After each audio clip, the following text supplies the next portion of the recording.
Yeah.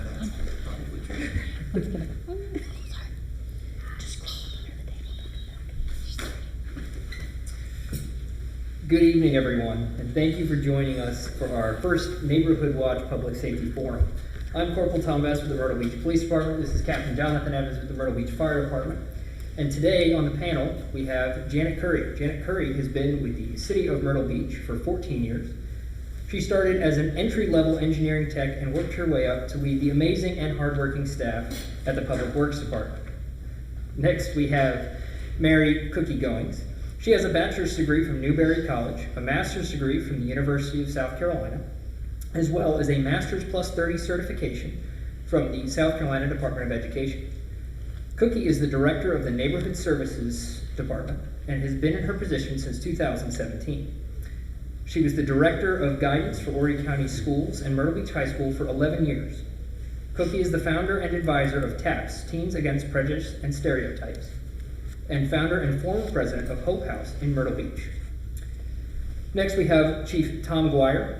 Chief Gwyer was hired by the Myrtle Beach Fire Department in April of 1993 as a member of Recruit School Number 1 and appointed as fire chief effective July 2nd, 2018. He has a bachelor's degree from Coastal Carolina University and a master's degree from Grand Canyon University. Chief Gwyer is a graduate of the National Fire Academy's prestigious Executive Fire Officer program and is only the 11th person in the program's 30-plus year history to complete all 4 research projects with perfect scores. In 2015, he was inducted into the FEMA Research Roll of Honor. He is also a member of the International Association of Fire Chiefs and serves on the Program Planning Committee to develop the annual Fire Rescue International Conference. In 2002, he was named Employee of the Year and has received numerous life-saving awards. Next, we have Chief Amy Prock. Chief Prock has served the Myrtle Beach community for over 23 years. She started with the police department as a patrol officer and has worked in a variety of roles, which have all prepared her for her current role as Chief of Police. Chief Prock's favorite motto is "Public safety is a shared responsibility," because it is a reminder that when everyone shares in the responsibility, then we all have a common goal of keeping the city a safe place to live, work, and visit. Finally, last but not least, we have Officer Stephani James. Stephani James began her career with the Myrtle Beach Police Department as an explorer while she was in high school. Stephani has expressed the training she obtained and the life lessons she learned while being an MBPD explorer has shaped who she is today and is grateful to her MBPD advisors for sharing their knowledge. A few years later, Stephani proudly became a Myrtle Beach police officer and is about to start her 21st year with the department in a few weeks. In 2014, she was awarded the City of Myrtle Beach Employee of the Year, and she has worked on nighttime patrol, daytime patrol in the regulatory unit, and approximately 2 years ago became the crime prevention officer for the department. All right, well, to start off the meeting, we're going to talk a little bit about hurricane preparedness. Before that, though, I want to let everyone know they can send their questions to pdinfo@cityofmyrtlebeach.com. So if you have a question about anything that we talk about tonight, send it to that email address, and we will make sure that it gets on and gets answered as best we can within the time frame. To speak first, though, we're going to talk about hurricane preparedness. Since we are in the middle of hurricane season, just past the peak, we all know it's been a very busy season. Over 20 named storms so far. Fortunately for us, nothing too crazy has hit our shores. I'm going to knock on wood for that one. But still, a lot of opportunity and possibility for that to happen. So we want to make sure everyone is prepared. So we have the Know Your Zone books, which you can get just about anywhere. This is from the South Carolina Emergency Management Division. We'll have these in the City Services building in the lobby there. So if you need to come by and pick one up, feel free to do that. Or you can go online to scend.org and you get the electronic version. But these are very handy tools to help you plan before, during, and after a hurricane. As you open it up, lots of great tips about getting a go bag together in case you have to evacuate quickly for any kind of emergency. What to do afterwards of a storm, which we'll talk more about here with our panel. What to do with your pets. Obviously, our shelters don't allow pets in the shelters, so you need to make plans for your pets, what you're going to do if you're going to take them with you, those kind of things. And if you're new to the area, it has a fantastic map in here to show you evacuation zones and also tell you what your zone is. There are 3 different types of zones, Zone A, B, and C. Starting from the coastline, the red line there, Zone A is the closest to the ocean there. That's the most potential for storm surge there. The yellowish greenish area there is Zone B. It's between Kings Highway and the bypass in our area there. So that's B, and then C is that orangish area. That's everything from the bypass pretty much to Carolina Bays Parkway out towards Carolina Forest. So if you're in any one of those zones, you could be evacuated. It all depends on the type of hurricane. For Hurricane Florence, all of those surge zones were activated and asked to evacuate. For Matthew, it was just Zone A. And then for Isaias, most recently, they didn't evacuate any because we weren't expecting as much storm surge. So it all just depends on the hurricane. So make sure you're following your local stations, listening to what they're telling you to do, and follow our Facebook pages, the Myrtle Beach Fire Department, Myrtle Beach Police Department, and all the city departments' pages. Will get you the most current and accurate information. So with that, we'll pass it to the panel of what the city is doing. We'll start with Ms. Janet Curry first with Public Works to see what they do for storms. Thank you.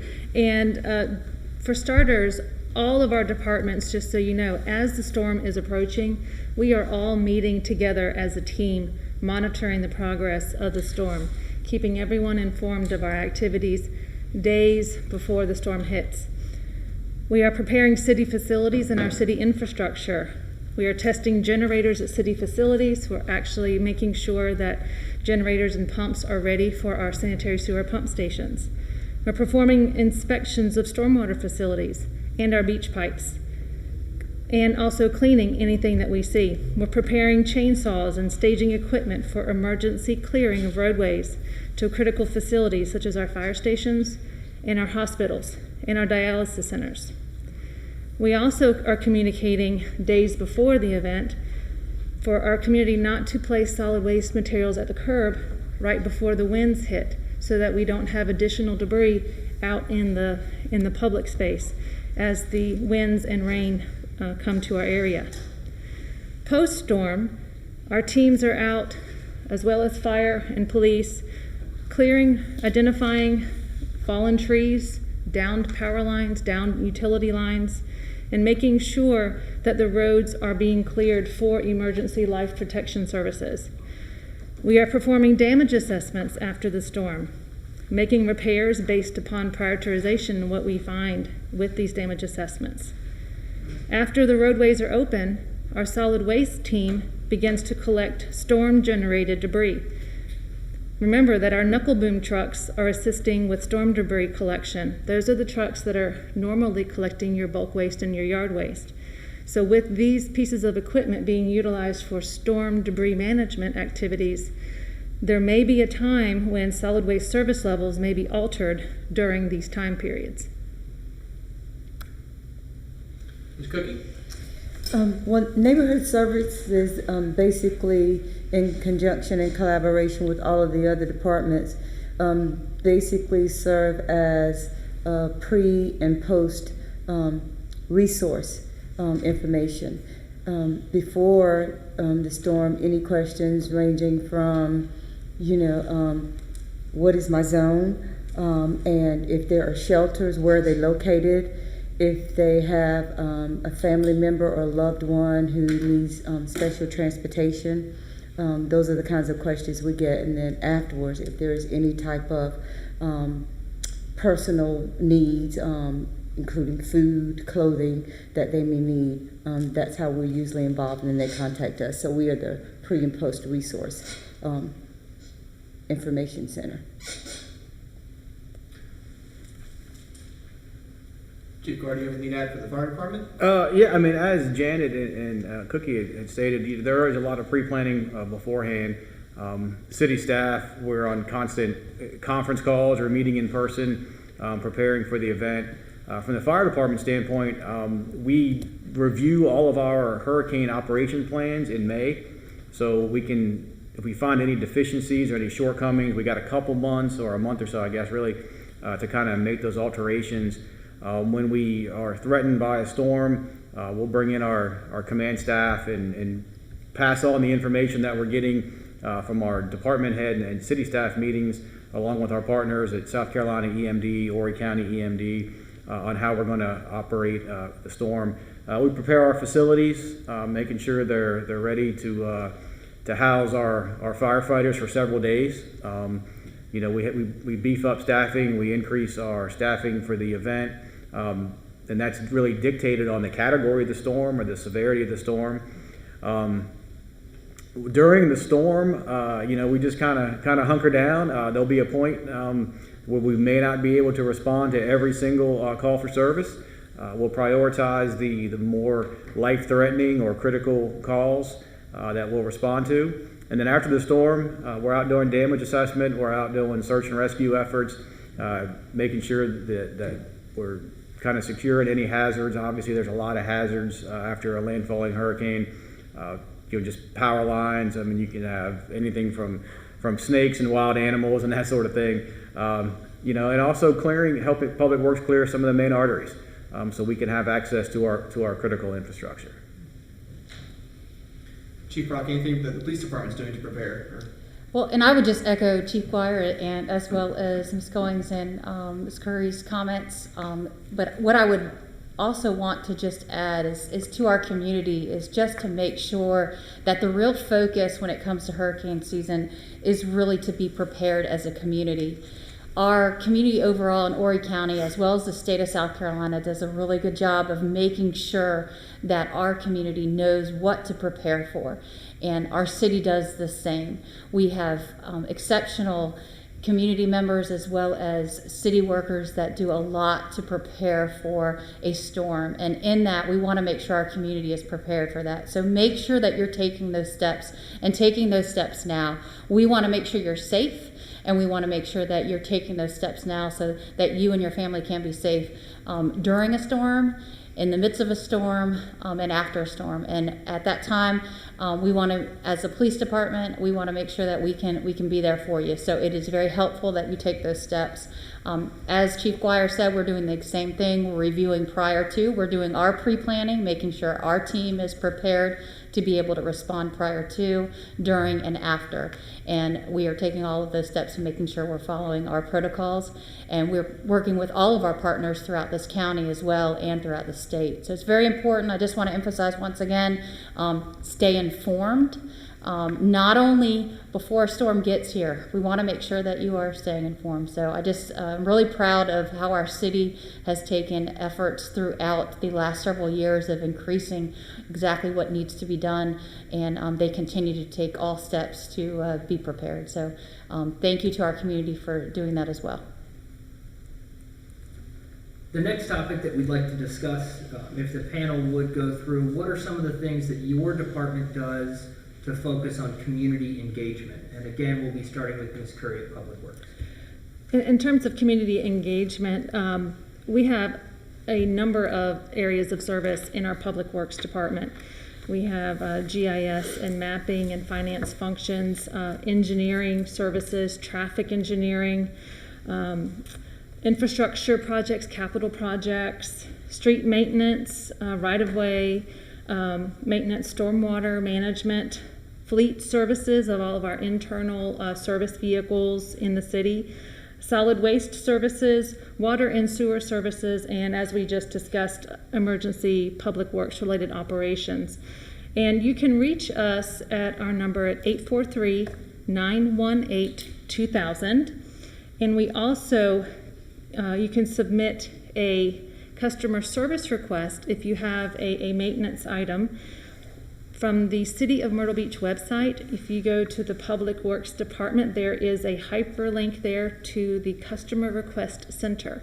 And you can select the area of service that you need, and we will receive that in very, very quickly.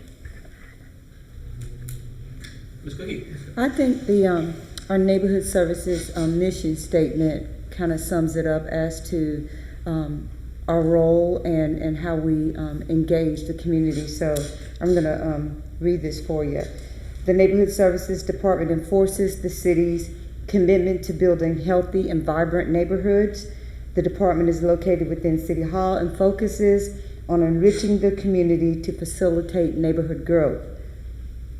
We provide support, direction, and encouragement for our residential communities to help them maintain their character and identities. While our role is an ever-evolving one, it is based on the needs of the neighborhoods and the request of the residents. We are our residents representatives, and we serve as the liaisons of the City of Myrtle Beach between management, council, mayor, and the various departments. Our role is to support, to guide, and assist, and we do have the understanding that all of the neighborhoods vary. You know, the needs are different, the makeup is different, so it's not our place to go in and change anything, but to assist, guide, support, and enhance the quality of life within the neighborhoods as we are requested to do so. Chief Gwyer, anything you'd like to talk about with community engagement as far as the fire department? Sure. And just a shout out to Cookie, like you couldn't ask for a better ambassador for the City of Myrtle Beach than Miss Cookie and the job that her staff does with neighborhood services. So props to you for sure. Community engagement in the fire department, we want to be part of the neighborhood. It's your fire department, it's your local or your neighborhood firehouse. And that's something that we pride ourselves on, that we want to engage our community. Whether it's stopping and playing a pickup game of basketball at the Boys and Girls Club, whether it's participating in the state championship parade for the high school football team last year. You know, those are some of the things that just kind of come up that we want to do. More formal programs that we have, one, the Citizens Fire Academy, that we kind of mirrored from our police department, where you can go through a short 8-week fire academy and see what the members of your fire department go through, wear some of the gear, and even get to fight a little fire, you know. So we've had a lot of positive feedback on that, especially the driving the fire truck part. You know, we participate in neighborhood watches. We obviously encourage station visits. We love for people to stop by the firehouses. You know, this hasn't been the best time for that, obviously, with COVID, but normally we have people coming by every day. We're out in the schools.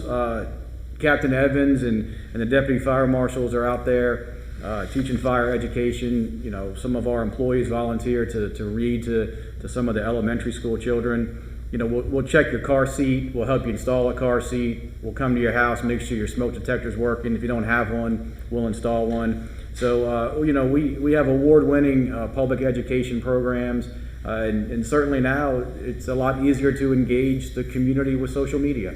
You know, we neglected that for a while, and over the past few years we've really stepped that up, and it's paid a lot of dividends for us, where, especially in a time like this, where we can still communicate with our neighborhood, get messages out to our neighborhoods without having to do it in person.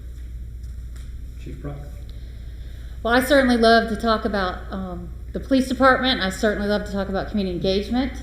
But I will also tell you that I have no doubt when I talk about community engagement that the community engagement that the city gives our City of Myrtle Beach is huge. I could tell you that the city employees love our community, and you see it from those that are involved in our parks and keep our parks clean and manicured, to those that continue to reach out and work within our recreation centers. It doesn't matter what department, we are all engaged and want to see Myrtle Beach every day grow. And just from the police department, as everybody here has talked about what they do, the police department is the same way. We want to be fully engaged and be able to continue to make things better within our community. So to name a few things formally that we do, we also have our Citizens Police Academy, which is a program that I absolutely love because it gives the opportunity for our citizens to be able to see exactly how our officers work, and also see how we are engaged and be able to solve cases within our community, and also to meet our officers and work with our officers. It's a really great opportunity. We also have a junior police academy which engages our youth, and that's an incredible program that we also love. I cannot wait till we can get back engaged with some of those programs, as Tom or Chief Gwyer has said. In addition, a lot of other programs within the schools. We have a school resource officer program that has been incredible over the years.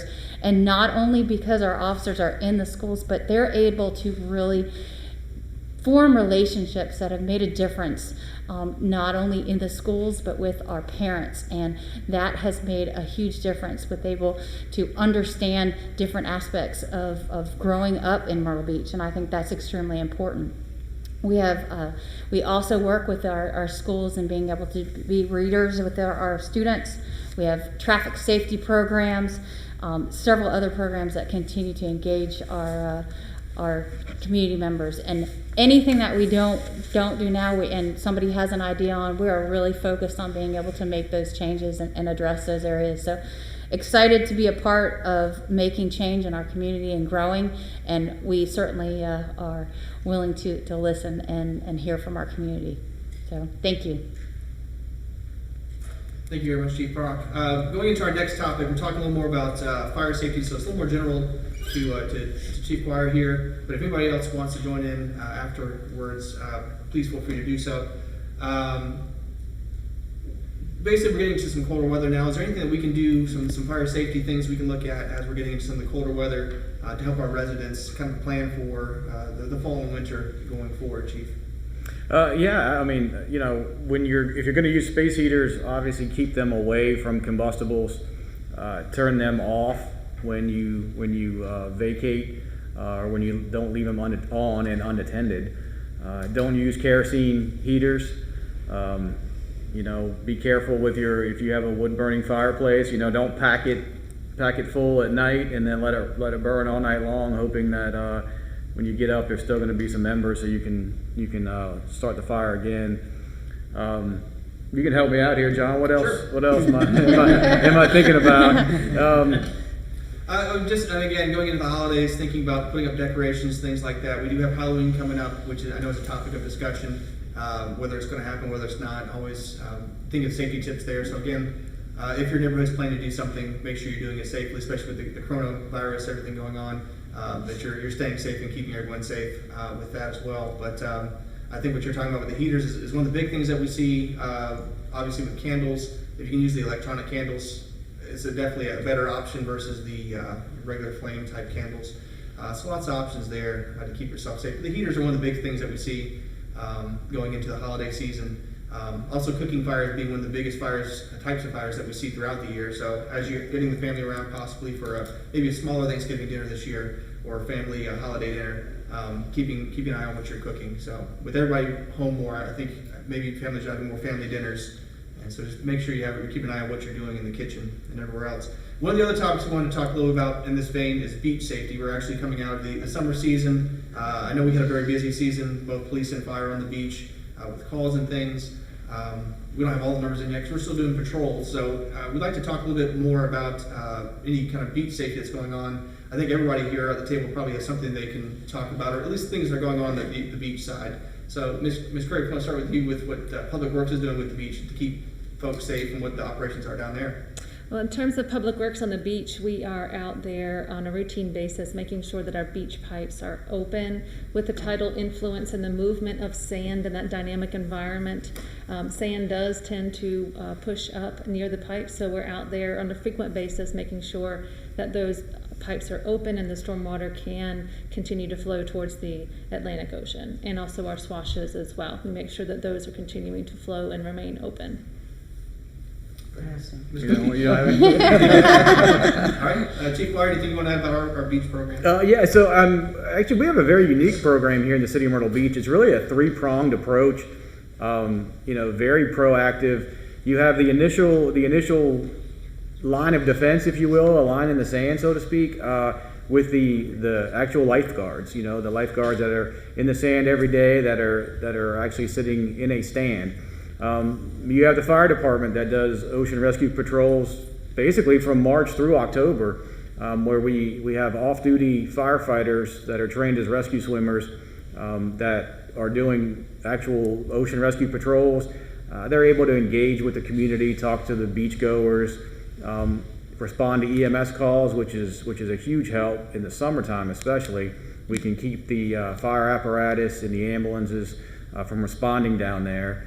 To some of the more minor calls, and then we have our law enforcement partners that have law enforcement officers on the beach also doing the patrols. that are trained as lifeguards, as well as obviously sworn law enforcement. So it's a very unique program, and one that I think we're all very, very heavily invested in, is that ocean being our main natural resource, and the large draw to this area, obviously. Something we take great pride in protecting and making sure that not just our residents, but our visitors that come here have a very safe and enjoyable experience while they're there. Chief Prock, anything to add from the police side? Absolutely. I would just add that I think another aspect of being on the beach is also making sure that you're securing your valuables when you're on the beach. That is something that we have seen throughout the season, but also in the off season as well when you're enjoying the beach. Not only on the beach, but on the beach access when you're parking. And I'll bring up the fact that we do see burglary automobiles periodically, not only in the beach accesses, but also when throughout the city. So we want to just encourage and I have my crime prevention officer sitting next to me, and we want to encourage our residents to ensure that we are locking our vehicles and making sure that our property is taken with us. And the reason why that I just bring that up again is because we do have an influx of that periodically, and we have seen that. So I do want to encourage you to follow us on social media to make sure that we are addressing those areas. And we do encourage you to lock your vehicles and make sure that you are taking your valuables with you. So thank you for that. I appreciate that very much. But again, just making sure when you are on the beach, secure your valuables, take them with you when you are leaving and going for a walk. That's very important. When you're parking your vehicles, don't leave your valuables in your vehicle. And also, when you are at home, make sure you bring your valuables inside with you, and lock your cars. Thank you very much. Thank you, everyone. Finally, we're going to turn it over to Officer Stephani James, and anybody who has been to a community watch meeting here in the city knows Officer James, knows her well. I'm sure you miss seeing her every single month. We're going to give you the chance to see her here for a little bit, and she's going to discuss National Night Out. Okay. Thank you. Before I discuss National Night Out, I want to provide my email address for those of you that may not have it. For the past several months, I have been emailing out valuable information, updates from the city. And if you wish to be on that email distribution list, then please email me your information, your email. That way I can add you to my email distribution list. For those of you, once again, who don't know who my email is, it's sjames@cityofmyrtlebeach.com, sjames@cityofmyrtlebeach.com. The next thing that I wanted to bring up, Animal Control Officer Stephen Trott asked me to pass on his email information to you as well, and that's going to be animalcontrol@cityofmyrtlebeach.com. He wanted to make sure you had that email. That way, if you had any questions or concerns about domestic animals or wildlife animals, that you could email him and Officer Ewing. The next thing that I want to talk about is a drug take-back event, which is going to be held at the Grand Strand Regional Medical Center. That's going to be on Saturday, October 24th, from 10 a.m. to 2 p.m. We ask that you do not bring any liquids or syringes, just medication. It does not have to, we prefer that it stays in the bottle. That way, if you happen to get stopped traveling from your home to the drop-off location, the medication is in the prescribed bottle that it was prescribed in. We will take care and make sure that the box or the bottle is destroyed afterwards. But the easiest way to get to us and the area that we'll be set up at is if you're on the bypass. If you'll turn at 79th Avenue North, and as soon as you turn on 79th Avenue North from the bypass, if you'll look to your left, we'll be in the large parking lot. We'll have a big tent set up with the banners. That'll be the easiest way to get to us. You do not even have to get out of your vehicle. We will come up to you. We will collect the medication from you and make sure that it gets properly disposed. We will also have a representative from Shoreline Behavioral Health Services there as well. She will be passing out Deterra packets.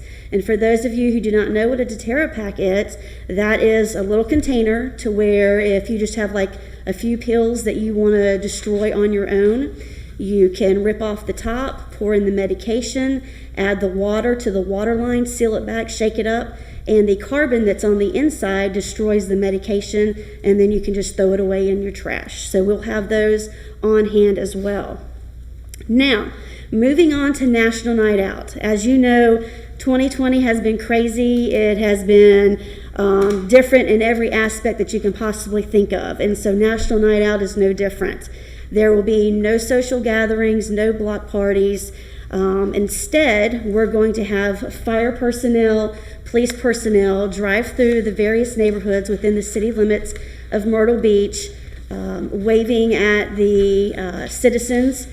If we are asking that if you could, please turn on your porch light. You can come sit on the porch. You can come sit out in the yard. You can wave to the first responders as they go through your neighborhood. But if you happen to want to go up to them and speak to them up to their patrol vehicle or a fire apparatus, we ask that you have a mask on.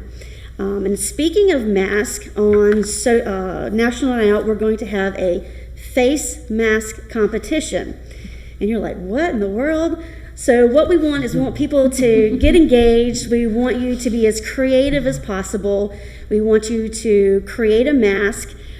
Make sure it does not have any profanity or anything inappropriate on it, but just be creative. And we're going to have you take a picture of the mask and email it to Gretchen, who is a part of our public information team. She, on the day of the National Night Out event, is going to post all the pictures. And then the next day, the team is going to actually pick 3 winners. First place winner is going to get a Ring doorbell system and a gift bag. Second and third place winners will receive a gift bag. And no, I'm not going to let you know what's in the gift bag. They're going to be a surprise. But if you have any questions or concerns, please email me at sjames@cityofmyrtlebeach.com. All the emails that I was just discussing earlier are on this sheet right here. Email me if you wish to be on a email distribution list for information. Email animalcontrol@cityofmyrtlebeach.com if you have any questions or concerns about wildlife or domestic animals. And also I have Gretchen Kalar's email. It's GKALAR@cityofmyrtlebeach.com. That way you can submit your picture of your mask and get involved in the competition. I can't wait to see all the amazing mask designs that are going to be submitted. Thank you so much, Stephanie. You're welcome. We have a couple questions that were sent in, so let me cover a few different things here. Starting off with hurricane protections. 2 questions that I think are kind of related, and I will pose them to the entire panel for whoever feels the most comfortable answering it. Where can someone put their pets if they have to evacuate, and what resources are available to help somebody prepare for a storm? Anybody? How about the pet question? Anybody have an answer for the pet question? What we can do with pets? I think pets, there's a lot of local resources. I would check with your local vets and your local facilities. And that is, again, it goes back to that preparation. If you're prepared, you're checking now prior to a storm to see what is available. Because a lot of hotels, if you do leave the area, they don't have the ability to house them. So I would check with your local facilities. There are some facilities that do house them, but that is something you would have to do prior to. So check with your local vets, your local housing, your local kennels, and do that prior to. I know one of the biggest things that we talk about too when we talk about hurricane preparedness is if you're going to take them with you to a hotel, make sure the hotel is pet friendly. Again, having that plan ahead of time is very important. Or if you're going to a family member, make sure that's part of your plan. But as we said before, the shelters do not allow you to take your pets with you, so you need to make arrangements for those. But thank you, Chief Prock. And the other one was what resources are there if we cannot provide hurricane preparedness supplies for our family? Where to get that information, John? Is that what they're... I would interpret that question exactly like that. Well, Yeah. we may not have all the answers here. Where can somebody go to get more information? Really, one of the best resources is the South Carolina Emergency Management Division. If you go to their website, or also Horry County, .org under emergency management, and obviously the City of Myrtle Beach as well. But Horry County Emergency Management, South Carolina Emergency Management have tons and tons of resources.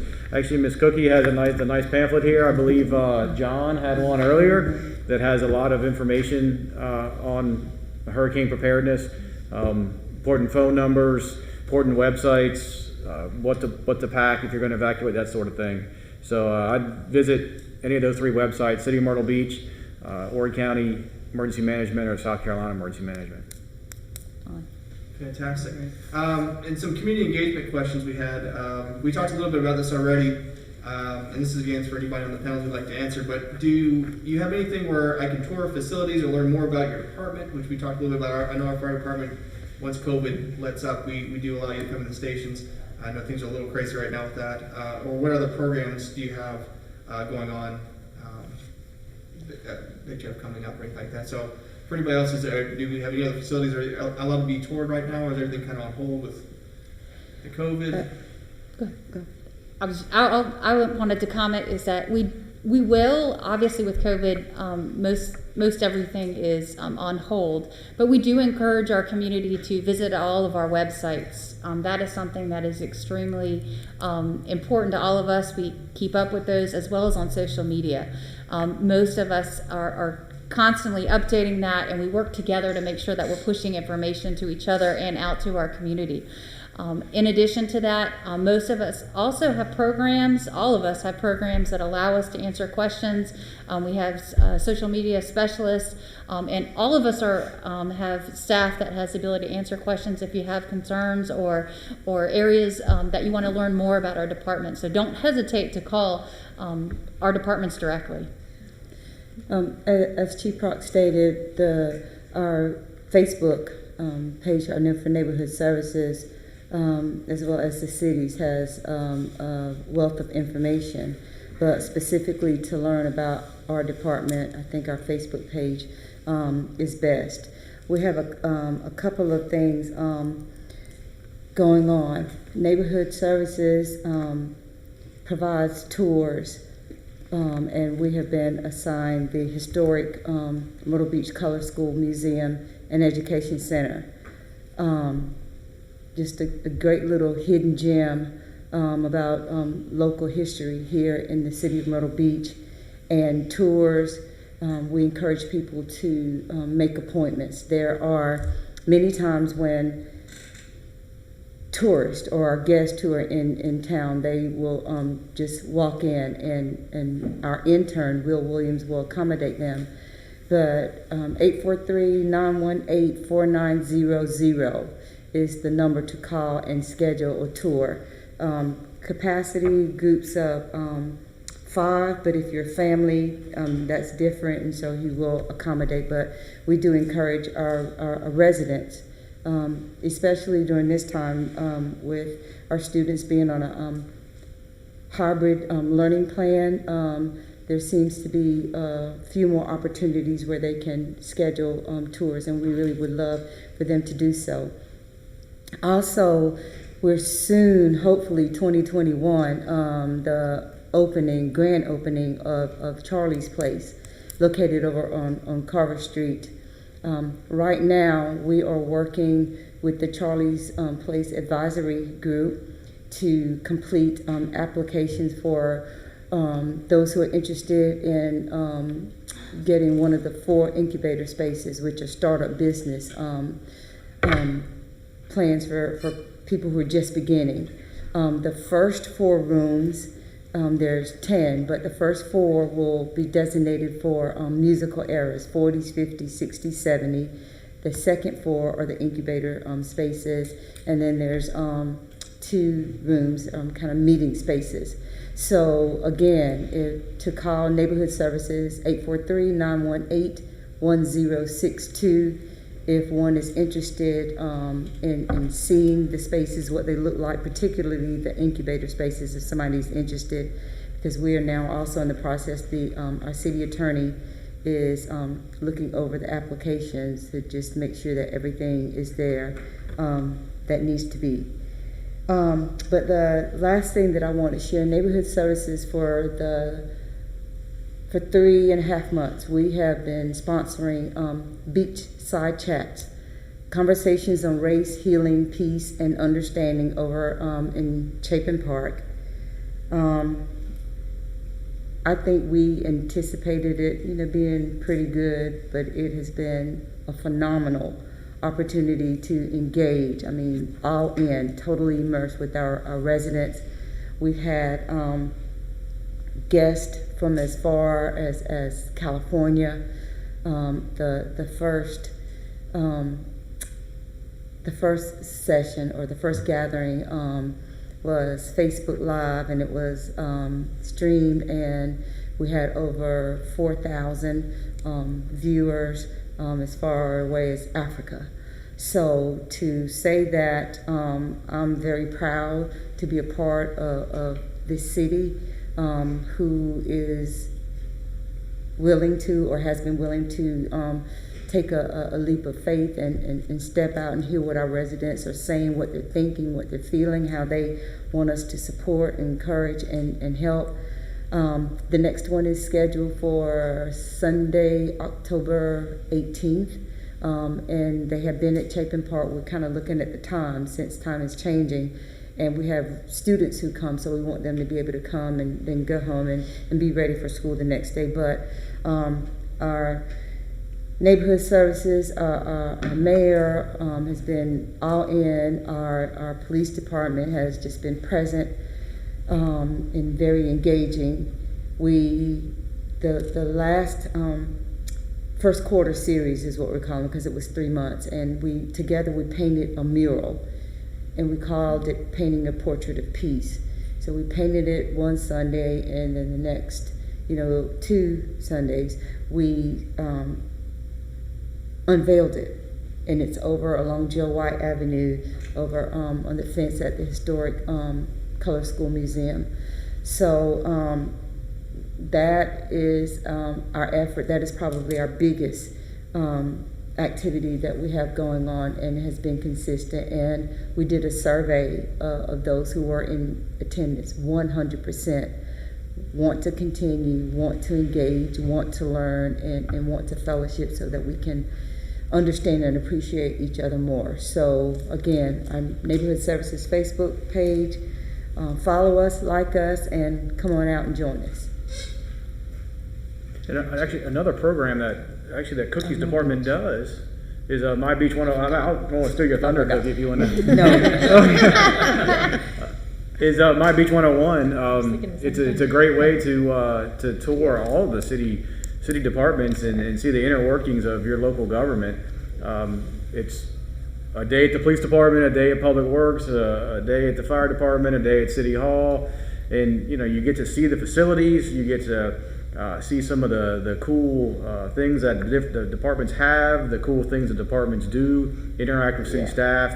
I think we got cut short last year because of COVID in the spring. We just got an email, Chief, yesterday, from one of the participants in that very last group. We had one more session, one more class to go, and so they inquired about it, and about 3 weeks ago we'd already said, okay, so we got to get something virtual, so that it's the library, neighborhood services, and our clerk and city manager. So just know, for those of you in that last class, it's coming, because we want you to get your certificates of completion and be presented to council somehow. But those applications are usually made available mid-November. We have a cutoff date about a month later in December, and then the class usually starts end of January. Not sure what it's going to look like, but we know we're going to be doing it somehow, so I appreciate that. Absolutely. I know we have to finish up our Citizens Fire Academy, the same thing. We had 3 classes in, and then things got cut short. So for those who are in our class, hopefully at the beginning of the year we can start back up and finish it out, because it's such a great program. So Definitely. Yeah. We did have another question come in about service dogs during a hurricane. The resource for that is definitely going to be the South Carolina Emergency Management Division. I'll encourage you to not only look at their site. On here it does say that most shelters will not accept pets with the exception of service animals, but I will encourage you to contact not only the South Carolina Emergency Management Division, but also the local emergency manager, so whether that's the county or the city, wherever the shelter would be, to make sure that they have a way to safely house you and your pet, because obviously there may be people who are also sheltering who are allergic or unable to be near an animal. The final question that we have has to do with the sanitation changes. So this clearly is for Ms. Curry. What are the code enforcement officers looking for in regards to the new sanitation changes? That is an excellent question. So we are looking for excessive volumes of materials. Remember, we have the 2 cubic yard limit on the bulk waste, and we also require that lids must close for the containers, whether it's a dumpster or a roll cart. We are looking for commingled, or what we commonly refer to as mixed debris. We want to make sure that we keep all of our solid waste streams separated at the curb. We're looking for improperly prepared materials. The additional bags of material that are left beside containers, we cannot have that. That is not properly prepared. We need neat piles of bulk and yard waste. We are also looking for roll carts being pulled back from the curb to the home or business by 11 o'clock the evening of your day of service. So we don't want roll carts staying out overnight and being at the curb the next day. We want to make sure that materials are set out on time, making sure that materials are set out by 6 p.m. the day before your service and no later than 6 a.m. the day of your service, because our solid waste crews are here early and they are on the street servicing our community early, and we want to make sure that you are not missed if the materials are not put out on time. And last but not least, setting out ineligible or inaccessible materials. So what does that mean? Ineligible material is construction debris, is a good example. We do not collect construction and demolition and renovation type materials. The inaccessible material is material that may be sitting next to a power pole or something, a fence or a mailbox post. We want to make sure that our knuckle boom trucks are not going to inadvertently cause damage to those items when they are servicing the property. So making sure that you stay a good distance away from those when setting the materials at the curb. Thank you so much. Appreciate it. Captain Evans? Yes, before we wrap up, is there anything that any of the departments would like to speak about before we end the meeting? Or has everything pretty well been covered? I would just like to say that our Neighborhood Watch program, and that's all of you at home that are watching, has definitely made such a difference in our community. And we hope that everything and everybody continues. We know that COVID has definitely been a struggle with communication, but this is an effort that we want to continue with the Public Safety Forum, because we think it's an important way to communicate with our departments and all of our departments. So thank you, and thank you to PFC James and to Ms. Goings for continuing to work really hard to get messages out, and to our fire department for all of the hard work that everybody has done to continue to get messages out to our community, and for our community to get information to us in reference to challenges that we have.